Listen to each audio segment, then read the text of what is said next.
Mesdames, Messieurs, bonjour.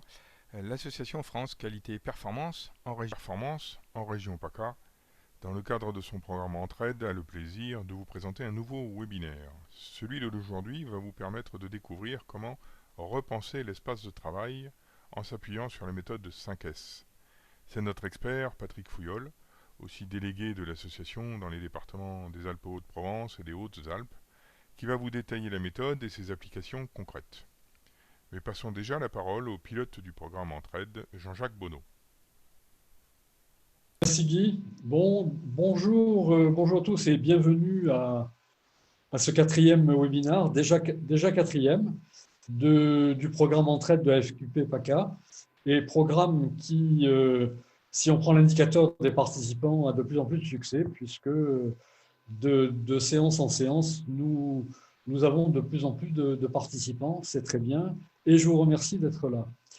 Donc, notre programme Entraide a pour but d'échanger et de partager nos bonnes pratiques, les bonnes pratiques. C'est une façon pour nous d'exprimer notre solidarité en temps de crise. Cette série de 5 webinaires sera éventuellement complétée selon les besoins exprimés et les souhaits exprimés par les adhérents de l'association, mais également par vous, les participants. À ce sujet, vous recevrez à l'issue de ce webinaire un sondage dans lequel vous pourrez exprimer vos souhaits, vos attentes sur nos prochains webinaires éventuellement. Vous pourrez d'ailleurs, dans ce sondage, y demander l'envoi, la réception du replay de ce webinaire. Donc aujourd'hui, le webinaire a pour objet le 5S. C'est le 5S ou comment transformer une contrainte en opportunité. Comment partir de la distanciation sociale, qui est une contrainte pour tous, et en profiter pour repenser complètement l'espace, l'organisation de l'espace et l'organisation du travail. En fait, ce qui nous est proposé à travers le 5S et que va nous présenter l'intervenant, c'est de remettre à plat complètement nos approches. Et comme on est amené un petit peu à le faire pour ceux qui connaissent l'approche en matière de gestion, dans le BBZ, le budget base zéro, où il nous est proposé de rebâtir quelque chose à partir de la feuille blanche. On considère les situations sous des angles totalement nouveaux. Donc notre intervenant pour nous parler de ce passionnant sujet est Patrick Fouilleul, qui est un expert dans l'approche 5S. Il a réalisé de nombreuses opérations collectives réunissant des entreprises du 04 et du 05, donc opérations collectives qui avaient pour but l'amélioration de l'organisation de travail dans plusieurs industries. Et ceci grâce à l'approche 5S. Patrick est également un très ancien membre de la FQP et il est le délégué départemental du 04 et du 05. Patrick, merci à toi d'être là et je te passe la parole. Très bien Jean-Jacques, eh bien merci. Bonjour à toutes et à tous. Vous savez qu'on va passer un petit moment ensemble pour découvrir le 5S et voir qu'est-ce qu'il peut nous apporter dans la période difficile qu'on traverse avec le Covid-19 et la pandémie. Je fais un lien avec le premier webinaire qui traitait du redémarrage de l'entreprise Pelin à Pertuis, où Anouk Charles Gervais nous a montré concrètement tout ce qu'ils avaient mis en place pour redémarrer les lignes de fabrication et si on peut, on y fera quelques allusions. Donc, ce que je vous propose comme parcours, c'est effectivement repenser l'espace de travail pour traverser la crise et redémarrer sur de bonnes bases. Alors, la méthode que je vous propose, c'est de dérouler le 5S tel qu'il est, hein, c'est-à-dire telle que la méthode existe, de faire quelques allusions à ce que ça peut nous apporter dans la situation actuelle de pandémie, mais de reboucler à la fin de façon plus précise sur le lien avec la pandémie. Donc, vous pourrez poser des questions, hein, on vous l'a dit. Ce que je vous demande, si votre question est liée à une diapositive, vous voyez en bas et à droite un numéro de diapo, ici diapo numéro 2. Donc, quand vous remplirez votre chat, et si votre question est liée à une diapo, vous mettez diapo 2, je n'ai pas compris, etc. Donc, ceci pour vous dire que les questions seront regroupées à la fin par Guy Sepaïs, qui nous demande bien sûr une grande discipline pour respecter l'horaire. C'est ce que je vais essayer de faire. Alors, nous voilà partis pour découvrir la méthode 5S. Quelle est l'origine? L'origine va vous surprendre. Je vais vous dire quelque chose qui est peut-être pas évident pour vous. Au tout début, le 5S a été initialisé pour le programme d'efforts de guerre américain pendant la Seconde Guerre mondiale, dans un programme qui s'appelait Formation dans l'industrie. Vous savez qu'il y avait énormément d'industries d'armement et que beaucoup d'outils qualité ont été initialisés à cette époque-là. En particulier les normes que vous connaissez peut-être, Military Standard, les MILS, STD, etc., et toutes les méthodes statistiques. C'est assez inattendu. Alors vous allez me dire, mais comment cet outil est-il arrivé au Japon? Pourquoi on dit que c'est une méthode japonaise? Eh bien, nos deux incontournables, Joseph Juran et Edward Deming, sont les deux éminents responsables et spécialistes de la qualité qui ont été mandatés pour aller aider le Japon à sortir de la situation dans laquelle ils étaient. Nous, en Europe, on a eu le plan Marshall. Le Japon, qui était sorti vaincu et écrasé, n'a pas eu de soutien financier des États-Unis. Par contre, les deux dommages de guerre, c'est Deming et Juran. Et je peux m'avancer en disant qu'ils ont fait beaucoup plus pour le Japon que le plan Marshall n'a fait pour nous. Ça, c'est un avis personnel. Donc, ils ont été effectivement reconnus et ils ont fait énormément de choses.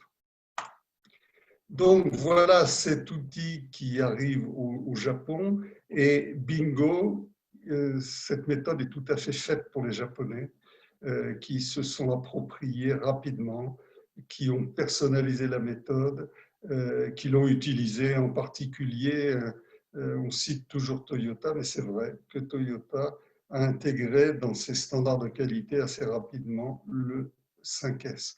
Donc, je vous autorise à dire aujourd'hui, sans risque d'erreur, que c'est bien une méthode japonaise, mais qu'elle a été, on va dire, introduite par nos deux amis.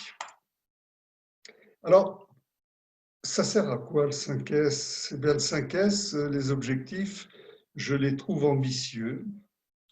On va les détailler. Les objectifs du 5S, c'est d'abord améliorer l'environnement de travail. C'est quand même l'objectif numéro 1. C'est aussi réduire les dysfonctionnements. Et alors, on verra comment hein, le 5S peut avoir cette ambition de réduire les dysfonctionnements, ce qui n'est pas évident à première vue. Autre objectif, améliorer la qualité et la sécurité. Donc ça, c'est pas rien, on est au cœur du sujet. Rendre le fonctionnement plus fiable et plus sûr. Introduire l'ordre et la rigueur. Et là, c'est vraiment l'objectif ultime du 5S qui n'est pas le plus simple. Alors vous allez me dire, mais ça s'applique dans quelle situation le 5S? Je peux vous dire, ben, ça s'applique partout. Ça s'applique dans l'industrie, ça s'applique dans les services, ça s'applique dans la santé, c'est vraiment une méthode que vous pouvez utiliser chez vous, hein, à la maison, sur le plan domestique. Je ne connais pas, mais vous me le direz peut-être dans les questions, je ne connais pas de secteur où ça ne puisse pas avoir un intérêt assez fort. Donc, qu'est-ce que ça veut dire que cette méthode 5S? Ben, ça veut dire que on a 5 étapes dans la méthode, que toutes ces étapes sont définies par un mot japonais et que le mot japonais commence par un S. Seri, seto, seizo, seketsu, shitsuke. Alors bien sûr, je ne parle pas le japonais, donc on va effectivement le traduire. Les Français, beaucoup de cabinets conseils, beaucoup d'organisations ont essayé, ont tenté de trouver en français 5 S, 5 mots qui commençaient par un S et qui pouvaient décliner intelligemment la méthode. Les résultats sont médiocres. Je n'ai pas vu beaucoup de traductions qui soient pertinentes. Donc moi, je vous autorise, ça fait un peu pédant, gardez les mots japonais. Par contre, ben, vous allez les assortir d'une définition en français. C'est ce qu'on va faire ici. Donc voilà la signification des 5 S. Le premier S, alors on les prend dans l'ordre, hein, bien évidemment. Ne mélangez surtout pas dans la méthode. Ne commencez pas par Shitsuke pour commencer votre programme. Donc, série, ça veut dire débarrasser, faire la différence entre l'indispensable et l'inutile. Donc, on va voir comment on fait pour éliminer du poste de travail ce qui n'est pas utile. Donc, ça, c'est série. Sait-on ranger une place pour chaque chose? C'est un DS que je préfère. Pourquoi? Parce qu'on va voir qu'il fait l'objet d'une grande créativité, d'inventivité. Il n'y a pas deux programmes 5S que j'ai vécu où on faisait la même chose, parce que chaque entreprise est différente et chaque organisme est différent. Donc ça, c'est vraiment le S pour moi de la créativité. Troisième S, il est moins populaire, celui-là, c'est le CESO, c'est nettoyer, un environnement de travail impeccable. On a des réactions négatives quelquefois dans l'entreprise où les gens nous disent on n'est pas payé pour faire le travail des femmes de ménage et ce n'est pas à nous de nettoyer notre environnement de travail. Bien évidemment, ce n'est pas l'objectif, mais il faut en tenir compte. Maintenir en ordre et instaurer des règles, c'est Seketsu. Et le dernier S, le plus difficile, hein, c'est d'instaurer la rigueur, de pérenniser la démarche, on va dire d'acculturer, de faire rentrer dans la culture de l'entreprise le fait qu'à partir de maintenant, on ne pourra plus jamais travailler autrement que dans un environnement maîtrisé. Voilà la signification des 5 S. Alors, comment on les positionne, ces 5 S? On va les positionner, je vais vous montrer une approche du Kaizen. Vous savez que le Kaizen, c'est l'amélioration à petits pas. Et le Kaizen, ça regroupe un assez grand nombre d'outils. Et ces outils, je vous les ai mis ici, ils n'y sont pas tous, mais enfin vous en avez 16 ici, qui sont divers et variés.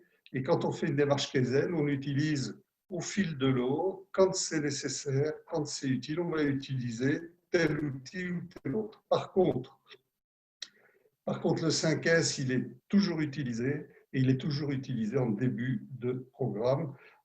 C'est ce que j'appelle moi un fond de tarte. Si vous voulez faire une tarte et que votre pâte n'est pas bonne et que le fond de tarte n'est pas bon, ça ne marchera pas. Alors c'est pour réussir une démarche d'amélioration de performance, eh bien le 5S est nécessaire, bon, mais on ne peut pas dire bien sûr qu'il soit suffisant. Alors, on va faire un petit peu on va rentrer dans les détails. Qu'est-ce qu'on trouve quand on démarre un projet 5S? On découvre beaucoup de choses et ces choses sont quelquefois pas très jolies. Voilà, alors je ne vous cite pas, je suis très charitable, hein, et je dénonce pas mes petits copains, je vous montre des situations qu'on a rencontrées qui sont des situations réelles. Ici, c'est le bureau d'un chef d'équipe dans le BTP qui est chargé d'envoyer les équipes sur les chantiers, de les réceptionner. Ça, c'est son bureau. Il ne me semble pas qu'on puisse raisonnablement avoir des performances miraculeuses dans un environnement comme ça. Je vous laisse juge, mais ça, c'est une vraie situation. On n'a pas aggravé la situation. Deuxième exemple, l'aspect bureau, l'aspect administratif. Voilà le bureau d'un responsable. Pour retrouver un document, ça ne me paraît pas évident. Alors, vous savez qu'il y a des gens qui vous tiennent ce raisonnement, qui est assez amusant, en disant mon bureau n'est peut-être pas rangé, mais je m'y retrouve facilement dans mon foutoir. Bon, c'est vrai, mais n'oublions pas qu'aujourd'hui, on travaille en équipe et que d'autres que vous peuvent avoir besoin de chercher un document ou de faire des actions pour aller rechercher quelque chose. Très bien. Autre exemple, panneau d'affichage. Alors, un panneau d'affichage comme celui-là, je vous laisse juge. Est-ce que vous allez trouver l'info dont vous avez besoin? Est-ce que vous êtes sûr qu'il n'y a pas des documents obsolètes? Je vous laisse juge, mais ça, c'est aussi des situations rencontrées en début de 5S. Voilà le magasin, dans également un secteur du BTP. Quand on est en 5S, on devrait pouvoir ne pas faire d'inventaire parce que l'inventaire est automatique, il est visuel et on voit ce qui se passe. Donc quand je regarde ce magasin en début de 5S, je me dis, oh là là, est-ce que je ne vais pas perdre des composants? Est-ce que je ne vais pas mélanger des pièces, etc. Donc ça, c'est la situation non exagérée d'un début de projet 5S.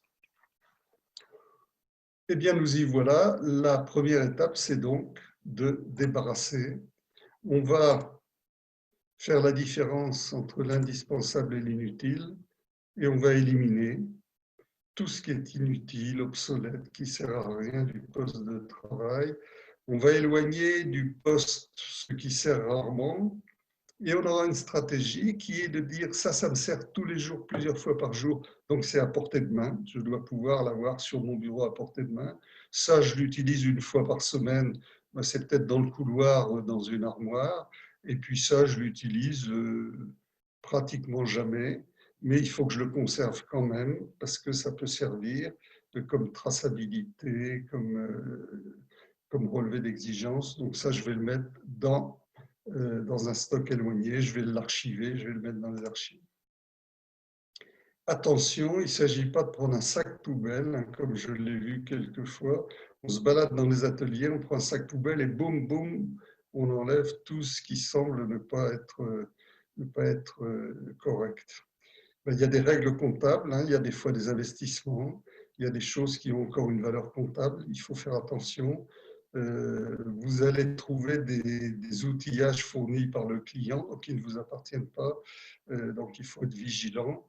Et puis surtout, il ne faut pas déplacer le problème et profiter de ce que notre éminent collègue est parti en déplacement pour faire une mission à l'étranger en Asie et qu'il est absent 2 semaines pour remplir son bureau de carton et puis déplacer le problème. Ça, c'est pas très charitable. Alors, ce que je propose généralement, hein, je vous le montre ici, c'est que on va étiqueter avec une étiquette les éléments qu'on veut enlever, et puis on va faire une liste, et puis on va faire valider, et après on enlèvera.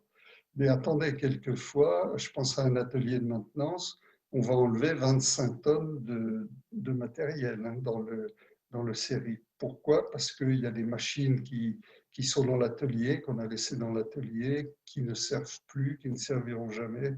Et vous voyez bien qu'on va gagner beaucoup de surface dans certains cas. Voilà donc ce qu'est le série débarrassé. Vous avez ici le deuxième S qui est sait-on, c'est rangé. Je vous ai dit qu'il était cher à mon cœur, ce S, parce que c'est là que le groupe de travail que vous avez réuni pour conduire le projet, c'est là que le groupe va se régaler pour imaginer des solutions, pour trouver des râteliers astucieux, pour trouver tout un tas de choses. Et là, je peux vous dire que l'imagination, elle est extrêmement importante. Donc, on va dire une place pour chaque chose. Qu'est-ce qu'on va faire dans ce deuxième S de CETON? On va aménager des éléments de rangement. On va favoriser l'ergonomie et le visuel. Donc, on va se préoccuper du niveau d'éclairement du poste, on va se préoccuper des postures, on va se préoccuper des sièges. Ce n'est pas seulement, je dirais, acheter des étagères ou acheter des armoires. Et puis, on va utiliser des détrompeurs pour éviter toutes les erreurs possibles. Attention, à chaque S, il faut prendre quelques précautions. Eh bien, c'est pas seulement on l'a vu tout à l'heure, c'est pas seulement la qualité qui va nous préoccuper, mais c'est la sécurité. Je pense au slogan d'Air Liquide. Air Liquide dit Safety First. Alors c'est en anglais, mais la sécurité en premier, ça veut dire que dans notre approche 5S, on va être très vigilant sur les aspects de sécurité. On va choisir des solutions simples et robustes et on va essayer vraiment de trouver des solutions innovantes qui gratifient les acteurs. Qu'est-ce qu'on peut dire pour le management visuel? On a parlé du management visuel. Lauriane, là, dans son webinaire, nous a parlé de la théorie des contraintes et il nous a dit que dans les entrepôts logistiques en particulier, mais c'est vrai partout, la position au sol des palettes, les panneaux qui indiquent les flux, etc., c'est important. Donc, dans le 5S, il y a cette dimension management visuel qui fait partie de l'étape rangée aménagée. On va partir du principe que tous les flux doivent être visibles. Alors, ça veut dire quoi? Ça veut dire qu'on va s'intéresser à l'ergonomie des documents. Je vous ai montré le panneau d'affichage tout à l'heure, vous avez vu que c'était un peu ignoble. On ne fait pas toujours beaucoup d'efforts quand on diffuse des documents qui doivent être affichés. C'est l'occasion d'y penser. Les affichages, alors affichage ici sur le poste de travail, l'implantation des machines, alors très important avec les flux, les circulations, et on va voir que dans la méthode, dans le Covid-19, on a un chapitre particulier sur les flux de personnes et sur les précautions à prendre. Donc là, on est en plein dans l'utilisation du 5S pour redémarrer nos entreprises. Le tableau de bord d'une équipe qui doit être visuel, qui doit être agréable, qui doit être clair. Le marquage au sol. Et c'est ce qui nous fait dire que quand on rentre dans une activité, là, bien sûr, c'est de l'industrie, c'est de la logistique, et c'est là que ça s'applique le plus. On est dans un livre ouvert et on comprend tout de suite ce qui se passe. S'il y a un poste de travail qui a une difficulté, on va voir les stocks des bacs rouges qui sont les rejets ou les déchets augmentés, et on va tout de suite pouvoir s'intéresser et réagir le plus vite possible, etc. Donc le management visuel, faites ça proprement, c'est important, ça permet vraiment à tout le monde d'avoir une visibilité, en particulier, je pense aux intérimaires que vous êtes appelés à embaucher, ils ne connaissent pas l'entreprise et pour eux c'est extrêmement important de savoir où les choses se passent. Bon, dans un laboratoire où on reçoit pas mal d'échantillons à analyser, c'est important que les flux soient clairement définis. Les échantillons arrivent à un endroit, ils sont étiquetés, ils sont enregistrés sur l'informatique et puis ils ressortent par un autre endroit. Je pense aux sites qui travaillent 24 sur 24 et où la nuit, on va chercher, je pense aux raffineries, je pense à la chimie, on va chercher des échantillons et on les dépose au laboratoire. Ils doivent être étiquetés, ils doivent être à un endroit précis. Et quand on est en 5S, on a une visibilité immédiate si on a tous les échantillons, s'ils sont en retard, etc. On arrive à la partie, je vous ai dit, qui n'était pas toujours la mieux vue. Elle s'appelle CEISO et c'est nettoyer. Ben, je vous demande tout de suite si vous êtes intéressé par l'utilisation du 5S pour nos problèmes de pandémie et nos problèmes d'infection, de rajouter nettoyer, tirer, désinfecter. C'est ce qu'on va trouver parce que ça fait partie du même type de préoccupation. Alors, qu'est-ce qu'on va dire pour le CEISO? C'est quand même plus agréable, avouez-le, de travailler dans un environnement qui est propre. C'est intéressant pour la personne qui travaille, c'est intéressant pour ses collègues, mais c'est aussi intéressant pour les équipes de nettoyage. Le bureau que je vous ai montré tout à l'heure, où c'était un foutoir innommable, imaginez qu'on vous demande de désinfecter ce poste de travail, ben c'est pratiquement impossible. Alors que si vous avez un poste qui est propre, où il y a juste les dossiers qui sont en cours, ça va devenir plus facile. Alors, qu'est-ce qu'on fait dans cette étape de nettoyage? On définit les règles pour le nettoyage, donc on va faire des instructions, alors très visuelles. On va donner les moyens de nettoyer, les produits, les balais, etc. Et on va nettoyer partout. Et aussi, ça c'est un peu une retombée du 5S et une valeur ajoutée, on va demander aux gens qui font le nettoyage de procéder à une inspection. Je vais vous montrer un exemple tout à l'heure. Précaution, ne pas compter sur le seul personnel de nettoyage. On paye des gens pour nettoyer, c'est leur boulot, c'est pas le mien. Vous pouvez les aider, vous pouvez contribuer largement à faciliter leur travail. Et puis aussi, nettoyer, c'est les parties communes qu'il ne faut pas oublier, c'est la machine à café, c'est les choses comme ça.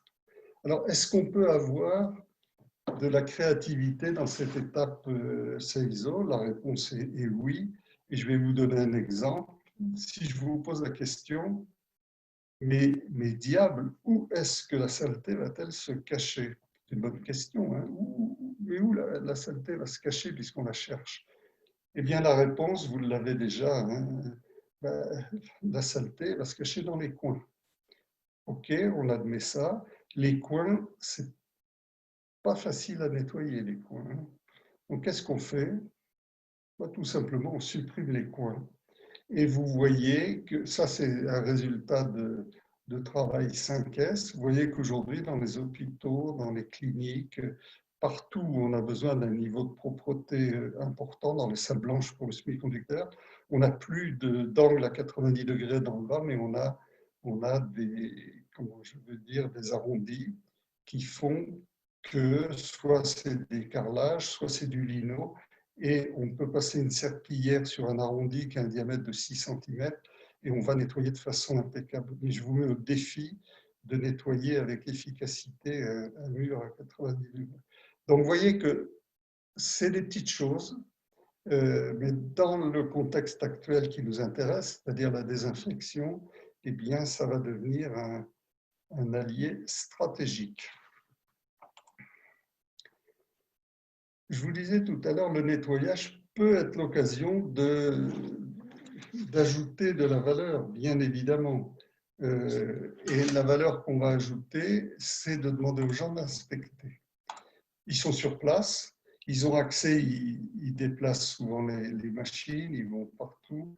Donc, on va leur demander, par exemple, de vérifier les filtres, de vérifier les ventilateurs. Est-ce qu'il y a des composants qui sont tombés par terre, etc. Si on a un écrou qui est par terre, c'est peut-être qu'il est tombé de la machine, c'est peut-être que ça va entraîner ultérieurement un incident plus important. Donc on va signaler. Alors attendez, je ne suis pas en train de vous dire que les gens, les sociétés de nettoyage vont devenir des techniciens de maintenance, ce n'est pas ce que je vous dis, mais ils vont signaler et ça peut amener à découvrir quelque chose de plus important, des câblages débranchés, des connecteurs, enfin vous avez la liste sous les yeux. Et j'ai l'habitude de dire que dans le 5S, on va utiliser presque tous les sens qu'on a, hein, l'ouïe, le toucher, la vue, etc. Il n'y a que le goût où je ne vous conseille pas de l'utiliser parce que là, c'est un petit peu plus dangereux, surtout dans les périodes que l'on vit. Donc, ajouter de la valeur au nettoyage. Maintenir en ordre, alors là, on va effectivement appeler ça la propreté qui dure. Et on va définir des règles de maintien de la propreté, des modes opératoires, des guides, des checklists. On va instaurer le management visuel et le suivre. Et là aussi, il y a des précautions. Il faut communiquer de façon positive hein, pour dire aux gens, ben, voyez, on améliore notre environnement de travail, mais ça suppose aussi des actions de votre part. Et il va nous falloir des indicateurs. Et les indicateurs que l'on a, ben, ils doivent être visuels, ils doivent être sur les postes de travail. Ici, vous avez l'exemple dans l'automobile d'un atelier de peinture et vous voyez qu'ils ont retenu 3 petits indicateurs qui sont très visuels et qui sont assortis à la méthode du démérite. Hein. En automobile, on utilise la méthode du démérite. Donc, vous voyez ici, le secteur est-il propre, est-il en train de dériver ou est-il sale?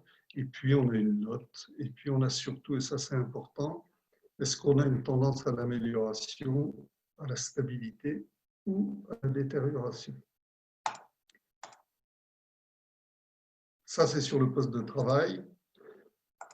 On arrive au S, j'accélère un petit peu, on arrive au S de Shitsuke, instaurer la rigueur. Je vous ai dit que c'était le S le plus difficile parce que quand on fait la démarche 5S, on est enthousiaste, on est une bande de jeunes, on se marre, on découvre des solutions astucieuses, c'est quand même un projet qui est stimulant, on voit le résultat, mais une fois que c'est fait, ben, il faut que ça dure. Pour que ça dure, il faut que ça devienne ancré dans les habitudes. Je parle d'acculturation. Les Japonais, sur ce plan-là, ils n'ont pas de difficulté parce que c'est leur culture. C'est des gens qui sont extrêmement attentifs, qui sont extrêmement intéressés par la propreté. Donc, ce n'est pas notre cas. Hein. Si vous regardez ce qui se passe aujourd'hui avec le Covid et avec la façon dont les gens se débarrassent des masques pour les jeter dans les caniveaux, etc., on n'a pas cette culture, ou alors il faudra m'expliquer. Donc là, c'est très difficile. Alors, qu'est-ce qu'on va faire? Ben, c'est le moment d'utiliser votre système. Vous avez des systèmes qualité, sécurité, environnement, vous avez des systèmes qui acceptent des indicateurs, des procédures, des audits. C'est le moment de le faire et de l'intégrer dedans. Vous allez suivre les indicateurs, réaliser les audits. Vous avez ici là, ce que je vous montre là, qui est une fiche, une checklist d'audit. Et puis, de temps en temps, pour ranimer la flamme, on organise des challenges entre les différents secteurs de l'entreprise pour redonner un coup de motivation parce qu'on est en période où, si vous voulez, comme toujours, l'entropie se développe. Donc, on va avoir une augmentation du désordre et c'est malheureusement la pente naturelle. Donc, ne pas relâcher l'attention, faire le juste nécessaire, n'en demandons pas trop. Et puis, on intègre dans notre processus d'amélioration continue. Un indicateur, bon, je vous donne un exemple d'indicateur. Celui-là, il est annuel. Tous les mois, on va faire la synthèse de ce qu'on a vu dans le magasin de préparation. Là, on n'est plus sur un poste de travail, là, on est sur une grande zone, hein, magasin. Donc, qu'est-ce qu'on voit? Ben, on voit 3 zones, conforme, alerte, non-conformité. Hein. Ça vous rappelle quelque chose actuellement, là, ces couleurs rouge, orange et verte qu'on utilise habituellement. Vous voyez ici qu'un indicateur auquel ne serait pas associée l'explication des points singuliers, ce ne serait pas un indicateur très, très pédagogique. Alors bon, à titre d'exemple, le 1, c'est l'apprentissage. On s'améliore et on monte vers le 100%. Manque de peau où on a de la chance, on a beaucoup de boulot, on embauche des intérimaires qui ne sont pas formés, on n'a pas eu le temps de les sensibiliser trop au 5S, et on va vite redescendre. Et voyez le temps qu'il faut après pour remonter au niveau initial. Donc ça, c'est l'indicateur de zone. Et puis, comment on va faire? Vous savez qu'on va utiliser la méthode du nénuphar. On dit qu'un nénuphar double sa surface tous les jours pour couvrir, in fine, l'étang. Eh bien, on va utiliser la méthode du nénuphar. Voici, si vous voulez, un étage de bureau à la Défense qui a lancé une opération 5S. On va afficher dans le hall d'entrée, ça ne plaît pas toujours, mais c'est intéressant, les zones qui sont en vert, hein, le vert de la courbe de tout à l'heure. Là, les objectifs fixés sont atteints. Les indicateurs en orange, il y a quelques points en orange, et puis malheureusement, on a des situations inacceptables qui sont en rouge. Donc, on commence par une zone, vous l'avez compris, et puis quand on a bien travaillé, on va étendre ça à l'ensemble de l'entreprise, à l'ensemble de l'étage de bureau, du magasin, etc. Alors, le plus difficile que j'ai eu à traiter, parce que c'est vraiment une activité difficile, c'est dans le secteur du caoutchouc. Pourquoi? Parce qu'on utilise du noir de carbone. Et voilà un exemple avant et après d'atelier qui est passé après une démarche 5S.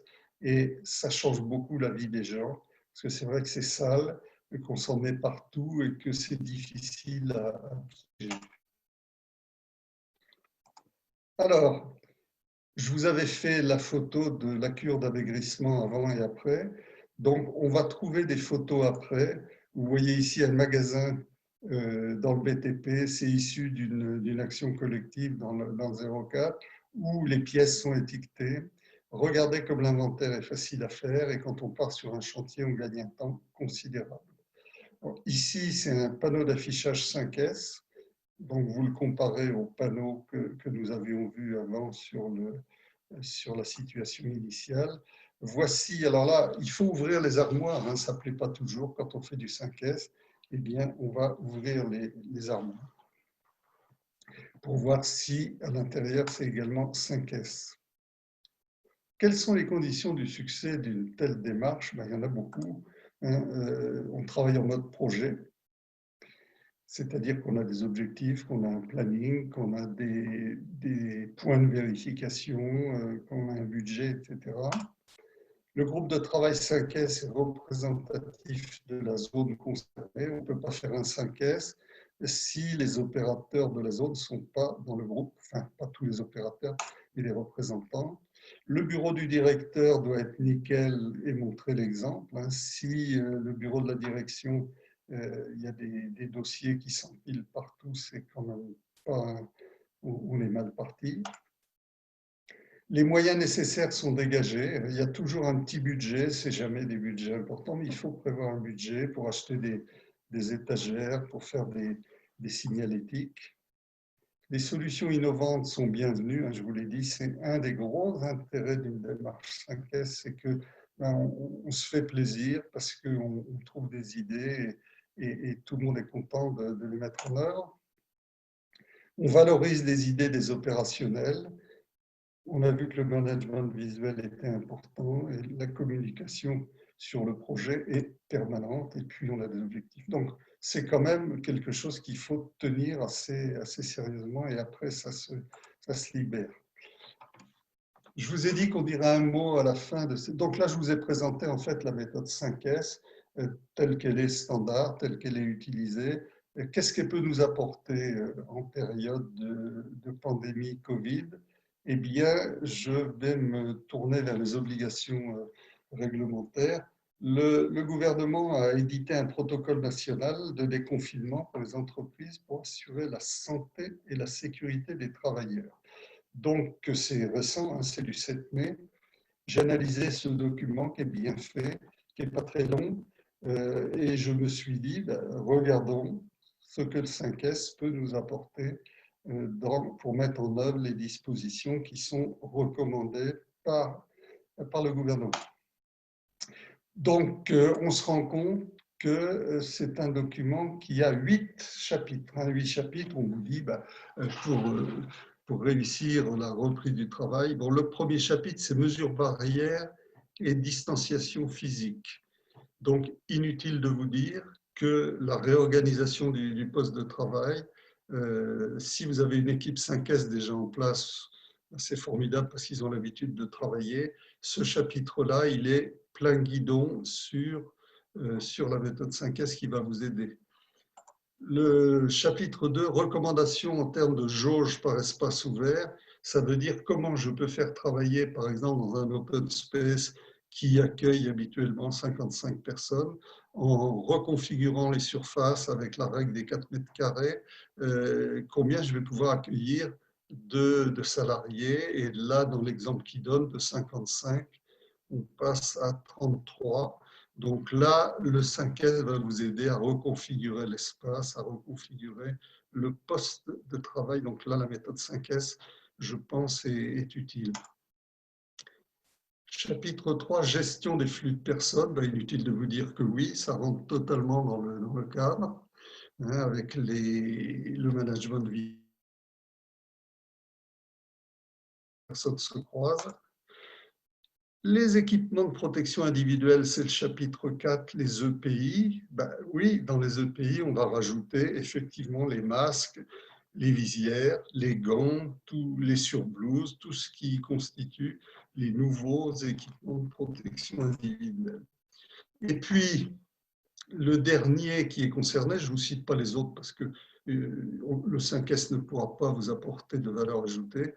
Ce chapitre nettoyage et désinfection, on en a déjà parlé, c'est quand même une contribution importante. Donc, vous voyez, le choix de la méthode 5S, il n'était pas innocent. On pense vraiment que ça va aider les entreprises à repartir en maîtrisant leur environnement de travail. Je vous signale aussi que vient de sortir une spécification qui s'appelle X50-250 et qui s'appelle Pandémie, les clés de la reprise.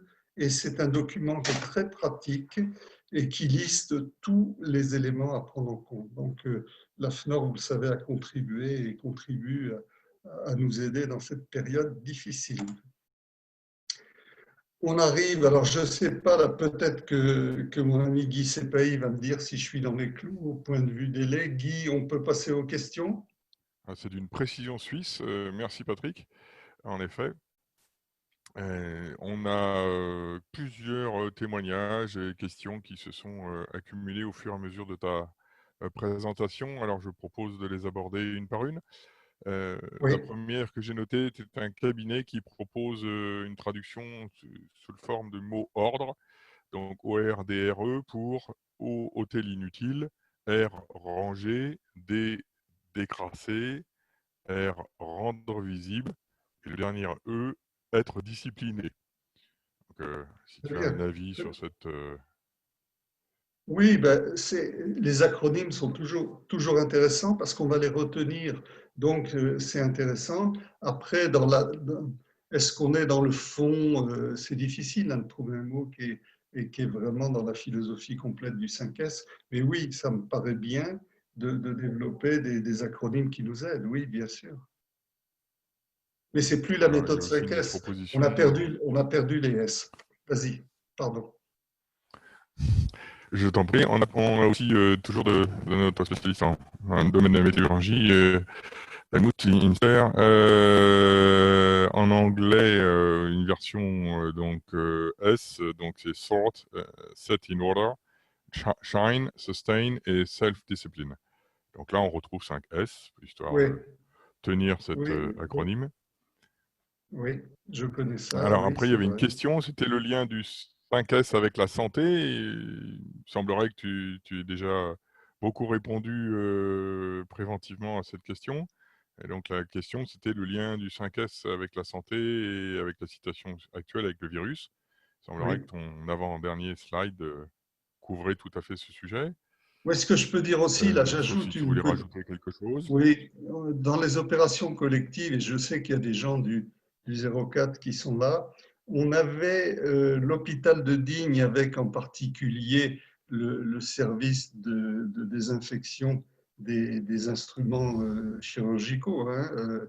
Donc, on a fait un 5S dans cet environnement particulièrement sensible aux germes, aux bactéries, et en particulier pour les opérations liées à des pathologies de Creutzfeldt-Jakob. Et c'est vrai que tout ce qu'on a, bon, c'était maîtrisé, hein, on n'a rien inventé, mais c'est vrai aussi que c'était d'une aide importante et que je crois beaucoup que dans le domaine de la santé, le 5S peut apporter beaucoup de choses. Aujourd'hui, on se pose des questions de fond sur l'hôpital, hein, comment on va redémarrer l'hôpital pour que les gens travaillent dans de meilleures conditions. Il y a vraiment, je pense que l'organisation et l'organisation physique, et en particulier les flux, ce sera un secteur clé, à mon avis. Merci. Alors, il y avait un autre point sur le slide 9. Il y avait une question et l'un des participants a proposé une réponse aussi, mais tu en as sans doute d'autres. La question était qu'appelle-t-on un détrompeur? Et la réponse avait été référence au Pokayoke et en exemple la différence entre les pompes à essence gazole et les pompes à essence essence, on va dire. Oui, oui. Et tu as sans doute toi-même d'autres propositions ou cas de figure à présenter pour mieux expliquer ce que signifie le détrompeur. Un détrompeur, c'est quelque chose qui rend le défaut impossible. Il peut être mécanique. En informatique, on l'utilise, hein, on a des détrompeurs. Si vous regardez votre ordinateur avec le nombre infini de prises qu'il faut brancher dans tous les sens, ben, vous ne pouvez pas faire d'erreur parce qu'il y a des détrompeurs dans la connectique. Mais quand c'est intellectuel, on peut arriver à des détrompeurs beaucoup plus subtils.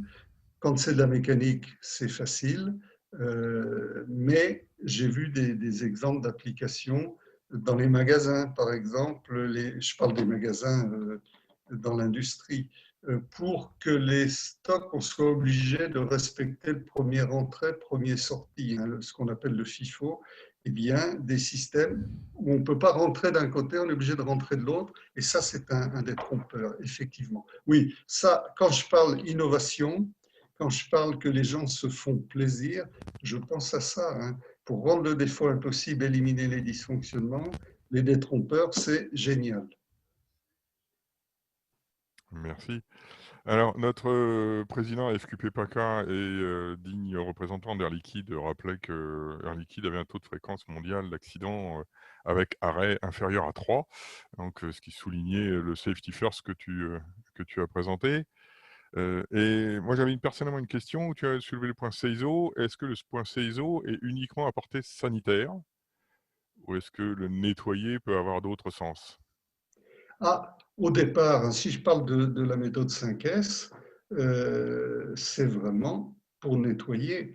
Il y a pas, bon, c'est de l'hygiène, mais il n'y a pas de connotation spécifique santé. C'est cette pandémie qui nous dit oui, nettoyer et désinfecter. Et là, le 5S, il prend toute sa valeur. Je vous ai dit, dans un environnement qui est merdique, on ne peut pas désinfecter, hein. Donc, et ce que je dis aussi, mais là je suis un peu désespéré, et je vous l'ai dit, c'est que notre culture ne semble pas très appropriée à ceci. Si on avait le temps, je vous raconterai une anecdote qui fera rigoler Robert Sangy, parce que Robert, je sais qu'il est là, mais il y a des trucs quand même assez cocasses entre le parallèle entre la société japonaise et la société française. On a quand même beaucoup de travail à faire, mais le 5S, ben, ça ne va pas changer la culture des Français, mais ça nous aide quand même à aller dans cette direction.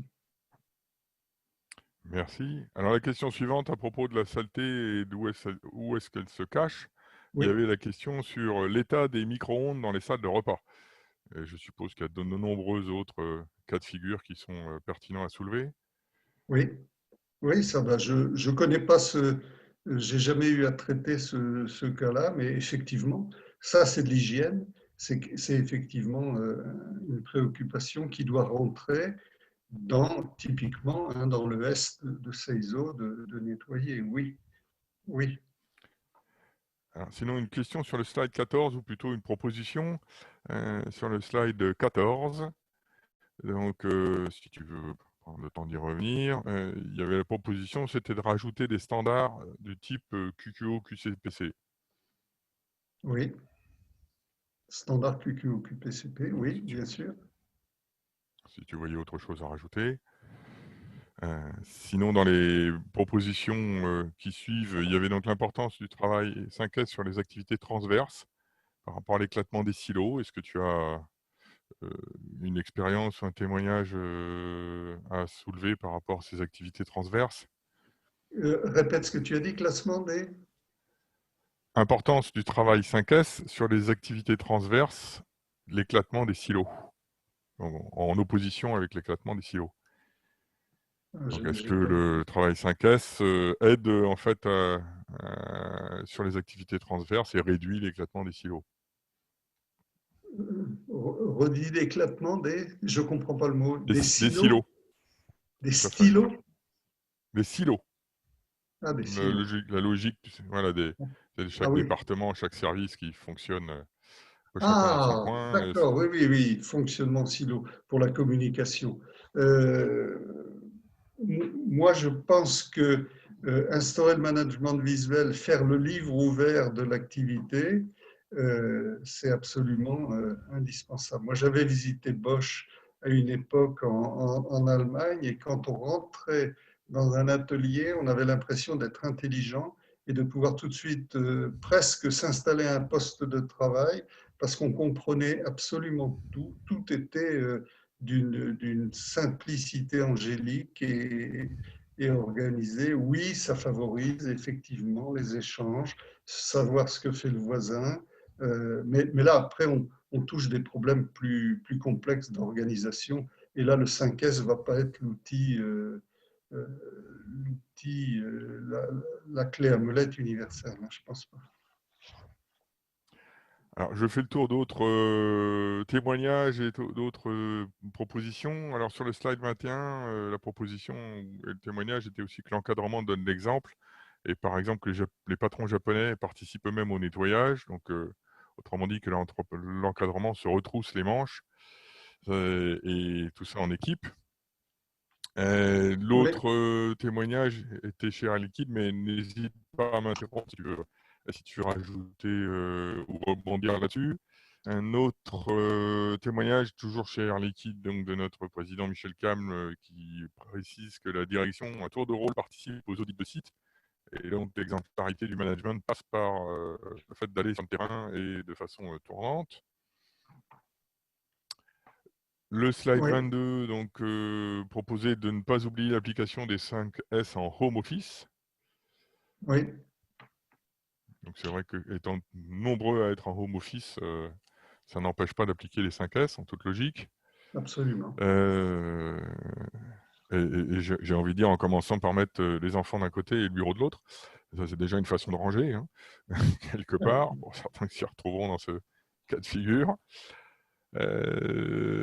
Helmut, qui est lui-même animateur de ce groupe de travail au sein de la FQP, rappelait le cercle Lean et excellence opérationnelle de la FQP, Oui, qui traite aussi, qui intègre cette notion. Et une question oui. là, est abordée. Comment s'en sortir quand l'atelier ou l'entreprise ne dispose pas d'assez d'espace pour appliquer la méthode?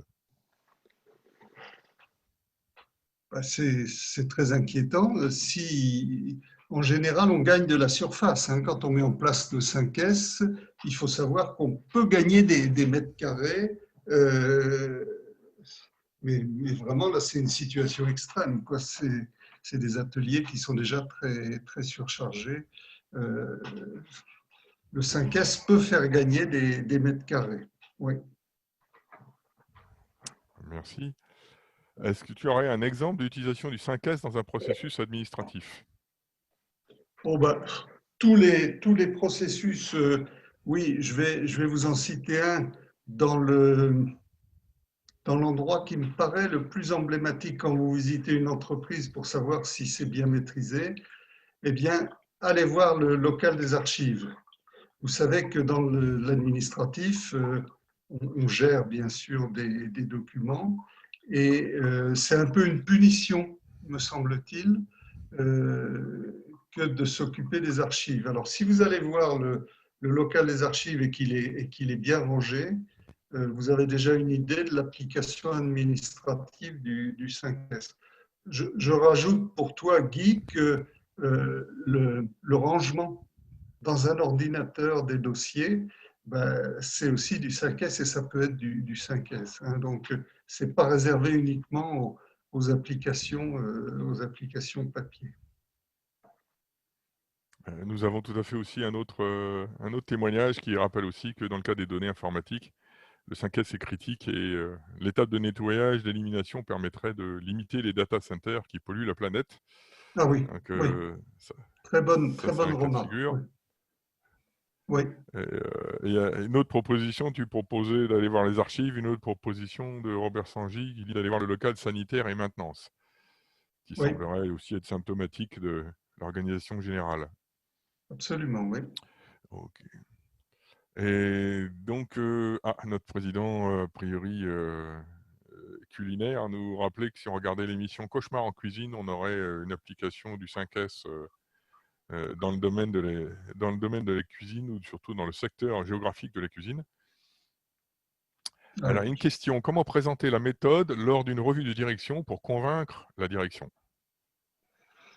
Je, bah, on peut déjà présenter la méthode, mais si vous prenez le directeur par la manche et que vous l'emmenez faire ce qu'on appelle pompeusement un Gemba Walk, hein, c'est-à-dire on va aller se balader dans l'atelier et si avec vos yeux je dirais, pertinents, vous lui dites là, voyez, on peut gagner de la surface, là, vous pouvez gagner en dysfonctionnement, là, vous générez des défauts.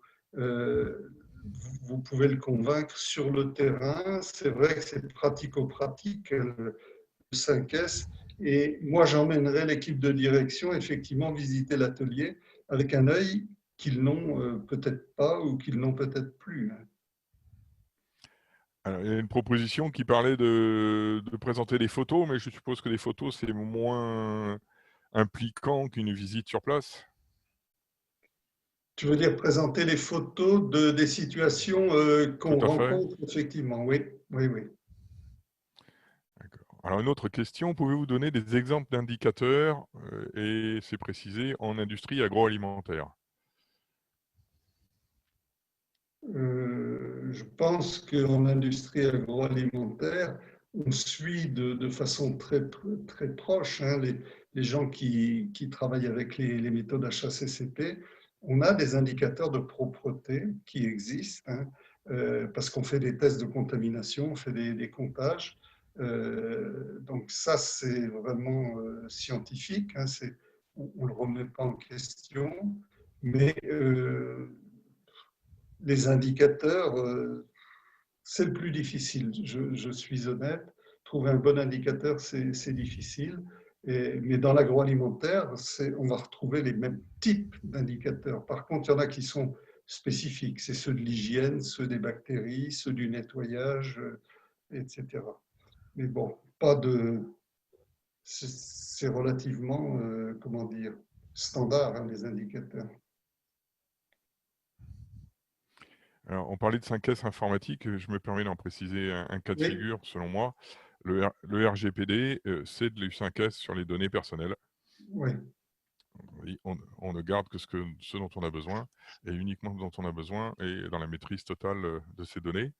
Donc, ça me semble être une application qui ne ça me semblerait peut-être pas évidente au départ, mais selon la présentation que tu as faite, c'est ma compréhension, du moins, de ce cas de figure. Il y a une proposition sur un indicateur qui peut être basé sur des résultats des tours de sites qui vérifient la conformité par rapport aux règles définies. On revient oui. donc à ton graphique à 3 couleurs, si je comprends bien. Oui, alors un petit mot de la façon, parce que vous avez compris qu'on a des données qui sont des données visuelles d'observation qu'on doit transformer en données chiffrées qui vont pouvoir être assorties à des objectifs. Alors comment on fait la checklist d'audit que je vous ai montrée de loin, hein, je ne l'ai pas mise en détail, on définit 5 niveaux, mais vous pouvez en mettre autant que vous voulez. Je vous dis ce qu'on a fait avec les gens du 04, hein, et je sais qu'il y en a qui sont dans la salle, en particulier Arkema. On a mis en place 5 niveaux visuels et on se met d'accord, très dégradé, ça veut dire que c'est le foutoir, dégradé, acceptable, conforme et excellent.